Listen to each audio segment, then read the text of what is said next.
10 wanita yang sangat malang nasibnya. Dia terlaknat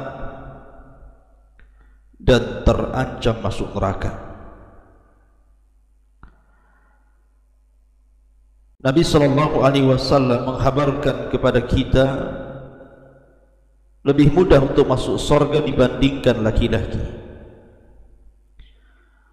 Berdasarkan sabda Nabi SAW, "Idza shallatil mar'atu khamsaha wa shamat syahraha wa ata'at ba'laha wa hafizat farjaha qila laha udkhulil jannah min ayyi abwabis samaniyata syi'ti." Apabila seorang wanita berupaya untuk menjaga salat 5 waktunya, menjaga puasa Ramadannya, sangat taat kepada suaminya dan menjaga kehormatannya, maka wanita itu akan dihadapkan kepada 8 pintu surga dan dikatakan kepadanya, silahkan masuk ke dalam surga dari 8 pintu surga yang kau sukai. Artinya bahwa wanita masuk surga lebih mudah dibandingkan laki-laki. Tapi kenapa pula Nabi SAW ketika diperlihatkan neraka, dia mengatakan, "Ittala'tun nara fa idza aktsar ahliha nisa." Aku diperlihatkan neraka, ternyata kebanyakan para penghuninya adalah kaum wanita. Lalu siapa saja wanita-wanita yang malang nasibnya di akhirat, bahkan terlaknat dan terancam neraka? Ada 10 wanita yang disabdakan Nabi SAW. Siapa saja mereka? Yang pertama, al-mar'atul lati taghdhibu zawjuha, seorang wanita yang suaminya marah kepadanya. Dan itu berdasarkan hadis Abi Hurairah radhiyallahu anhu. Nabi SAW bersabda, "Idza da'a ar-rajulu imra'atahu ila firashihi fa'abat fabata ghadban 'alayha la'anatha al-malaikatu hatta tusbiha." Rawahul Bukhari. Apabila seorang suami memanggil istrinya untuk berhubungan suami istri, tiba-tiba kemudian wanita itu atau si istri itu menolak ajakan suaminya, sehingga suaminya marah, sehingga dia tertidur di atas kemarahannya, maka para malaikat akan melaknat wanita itu sampai di waktu subuh. Hadis ini dikeluarkan Imam Bukhari. Subhanallah. Jadi Allah Subhanahu wa ta'ala ketika menciptakan malaikat, maka ada malaikat-malaikat itu yang bertugas dan ditugaskan Allah hanya untuk melaknat. Dan salah satu orang yang akan dilaknat para malaikat adalah wanita yang membuat emosi suaminya, yang membuat marah suaminya. Ini yang pertama. Yang kedua, nisa'un kasiyatun ariyat, wanita yang berpakaian tapi telanjang. Dan itu berdasarkan Abi Hurairah radhiyallahu anhu. Nabi SAW bersabda, "Sinfani min ahli nar lam arahuma." Ada 2 kelompok, kata Nabi SAW, termasuk penduduk neraka, dan aku tidak pernah melihatnya. Maksudnya Rasul tidak pernah melihat dua kelompok ini di zamannya. Salah satunya Nabi SAW menyebutkan kelompok ini wanisaun kasiyatun ariyatun mumilatun ma'ilatun ru'usuhunna ka'asnimatil bukhtil ma'ilati la yadkhulnal jannah wa la yajidna rihaha wa inna rihaha la tujadu min masirati kada wa kada. Rawahu Muslim. Seorang wanita yang berpakaian tapi telanjang, maknanya dia berpakaian tapi telanjang. Boleh jadi karena mungkin pakaiannya tidak sempurna, hanya mengandalkan kepada gaya dan moda, mengikuti gaya-gaya barat ataupun gaya-gaya orang-orang fasik, atau mungkin pakaiannya kurang tebal sehingga transparan, atau mungkin pakaiannya terlalu ketat sehingga membuat lengkukan-lengkukan tubuhnya. Itulah yang disebut nisaun kasiyat ariyah, yang berjalan melenggak-lenggok seperti punuk unta yang sedang bergoyang. Wanita ini tidak akan dimasukkan ke dalam sorga, bahkan tidak akan mendapatkan baunya sorga, padahal baunya sorga bisa tercapai dari jarak sekian ke sekian. Hadis ini dikeluarkan Imam Muslim. Ma'asyiral muslimin yang dimuliakan Allah Azza wa Jalla, di zaman Nabi sallallahu alaihi wasallam atau di zaman jahiliyah, ketika Allah Subhanahu wa taala berfirman wala tabarrujna tabarrujil jahiliyatil ula, janganlah kalian berdandan seperti dandanan jahiliyah. Seperti apa dandanan jahiliyah itu?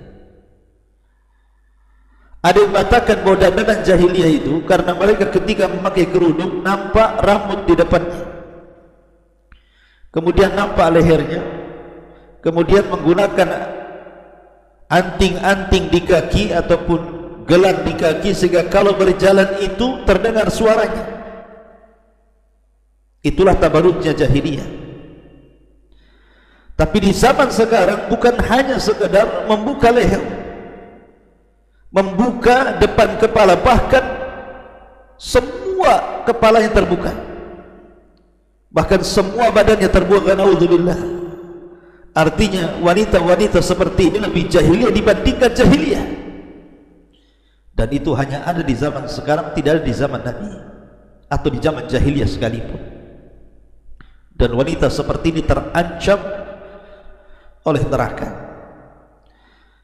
Yang ketiga, al-mutasyabbihat minan nisa'i birrijal, wanita-wanita yang ingin menyerupai laki-laki. Dan itu disebutkan dalam riwayat Bukhari dari Abdullah ibn Abbas radhiyallahu anhuma, Nabi sallallahu alaihi wasallam bersabda, la'anallahu al-mutasyabbihina minar rijal bin nisa wal mutasyabbihati minan nisa'i bir rijal. Semoga Allah melaknat laki-laki yang menyerupai perempuan ataupun perempuan yang menyerupai laki-laki. Lihat di zaman sekarang, pakaian wanita itu terkadang persis seperti laki-laki. Biasanya kalau perempuan itu kan identik pakai abaya, tidak ada lengkukan kakinya, betul-betul lurus pakaian dari atas sampai ke bawah. Tapi di zaman sekarang lihat, banyak wanita-wanita yang menggunakan levis, celana jeans, celana ketat, kaos laki-laki, bahkan dipotong rambutnya ala laki-laki, bahkan cara jalannya pun seperti laki-laki, cara bicaranya seperti laki-laki. Maka wanita-wanita seperti ini terlaknat, karena wanita ini punya tabiat kelembutan, rasa malu. Itulah tabiat wanita. Ma'asyiral muslimin yang dimuliakan Allah Azza wa Jalla. Kemudian yang keempat, an-nahi'atu, wanita-wanita yang suka niyaha. Apa itu niyahah? Niyahah itu artinya menolak takdir saat orang-orang yang dicintainya meninggal dunia. Boleh jadi ayahnya meninggal dunia, suaminya meninggal dunia, anaknya meninggal dunia, kemudian dia pun meraung-raung, mengguling-gulingkan badannya, merobek-robek pakaiannya, kemudian berteriak-teriak, menangis kencang, menolak takdir. Itulah naiyah. Naihah. Nabi SAW bersabda, laisa minna man latamal khudud wa syaqqal juyub wa da'a bida'wal jahiliyah, rawahul Bukhari. Bukan termasuk umatku, kata Rasul, orang yang memukul-mukul pipi, merobek-robek pakaian ataupun pesak ataupun berteriak-teriak ala jahiliyah saat ada musibah yang menimpahnya. Maka niyahah itu tidak dibolehkan, haram hukumnya, karena akan mempengaruhi si mayat, karena akan diazab si mayat itu karena niyahahnya atau tangisan ratapannya orang yang hidup. Makanya dahulu ketika Ummu Sulaim meninggal, putranya Abu Talha namanya Abu Umair yang masih kecil, keluarganya menangis. Maka kata Ummu Sulaim mengatakan, keluarlah kalian. Kalau kalian tetap menangis, keluar kalian dari rumah ini. Masyarul muslimin yang dimuliakan Allah Azza wa Jalla. Kemudian yang nomor 5, al-mar'atu al-mubalaghatu fil haddad. Seorang wanita yang sangat keras hati, seorang wanita yang susah memaafkan suaminya, seorang wanita yang kasar, seorang wanita yang justru dia ingin memegang tampuk kekuasaan rumah tangga, seorang wanita yang egois, seorang wanita yang ingin menang sendiri, seorang wanita yang mengajak bertengkar dengan suaminya. Maka seorang wanita seperti ini juga terancam. Masyarul muslimin yang dimuliakan Allah Azza wa Jalla, bahkan terlaknat. Makanya kenapa Nabi SAW mengatakan, apabila seorang suami dan istri bertengkar, harusnya seorang wanita tidak harus melihat salah siapa, dirinya atau suaminya, tapi wanita yang salihah dan wanita penghuni surga, dia ambil tangan suaminya dan mengatakan, wahai suamiku, maafkan diriku, aku tidak bisa memejamkan mataku sampai kau memaafkan diriku. Jadilah wanita lembut. Kemudian juga yang nomor 6, al-washimatu wal mustawshimah. Nabi SAW mengatakan, la'anallahu al-washimah wal mustawshimah. Allah melaknat wanita-wanita yang ditato, ataupun wanita-wanita yang mentato dan yang minta ditato, dua-duanya dilaknat. Lihat wanita sekarang, konon katanya tato itu untuk memperindah, mempercantik, yang ada tato ini memfitnah, bahkan merusak ciptaan Allah Subhanahu wa ta'ala. Maka wanita-wanita yang ditato dilaknat, terancam masuk neraka. Kemudian yang nomor 7, al-mar'atu al-musta'dirah, wanita-wanita yang suka mengumbar wangian ke orang lain.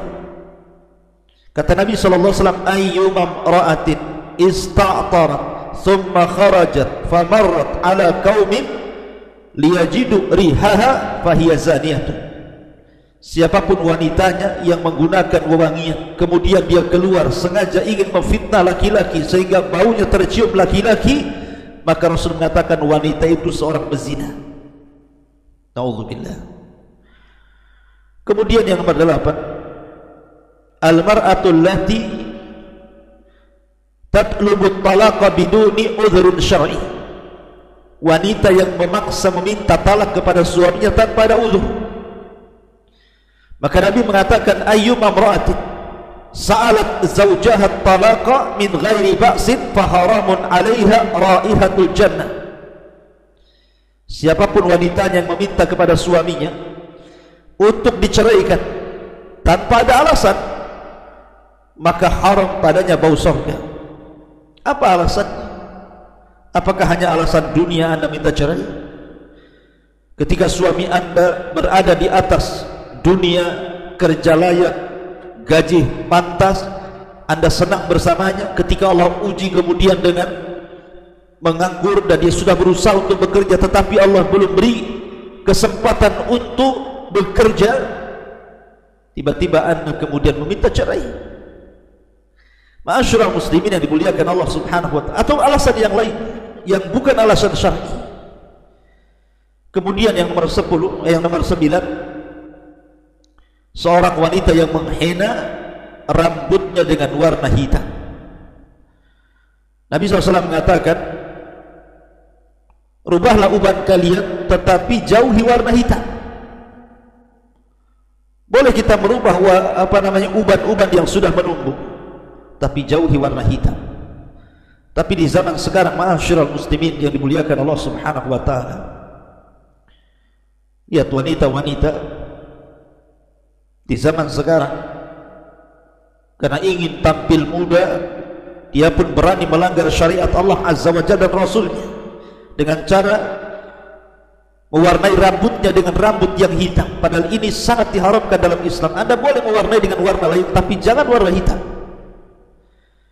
Kemudian juga yang terakhir, yang nomor 10, wanita-wanita al-muhallalalah, artinya wanita-wanita yang dicerai oleh suaminya talak 3, otomatis tidak bisa kembali kepada suami yang pertama, dia harus menikah lagi. Tetapi ada wanita-wanita yang kemudian berpura-pura menikah dengan orang lain hanya 1 hari 2 hari kemudian cerai, kemudian ingin kembali kepada suami yang pertama. Maka wanita seperti ini terlaknat, tidak boleh. Kalau dia menikah lagi, ya harus betul-betul menikah menjadi seorang istri. Jangan mencari-cari supaya dia diceraikan dan bisa kembali kepada suaminya yang lama. Tetapi hiduplah seperti layaknya seorang istri. Sampai boleh jadi Allah takdirkan kemudian bercerai karena sebuah alasan, Anda boleh balik kepada suaminya. Tapi kalau Anda kemudian menikah dengan suami yang kedua, kemudian membuat gara-gara supaya cepat dicerai dan bisa kembali kepada suami Anda, maka tidak boleh, haram hukumnya. Dan juga ada tambahan, wanita-wanita yang mencukur halis, wanita-wanita yang menyambung rambut, wanita-wanita yang mengikir gigi, dan banyak lagi wanita-wanita yang nasibnya akan malang pada hari kiamat karena terlaknat dan terancam neraka. Wallahu a'lam bishawab. Ini yang bisa saya sampaikan, mudah-mudahan menjadi ibrah dan peringatan bagi kaum hawa. Subhanallah bihamdika.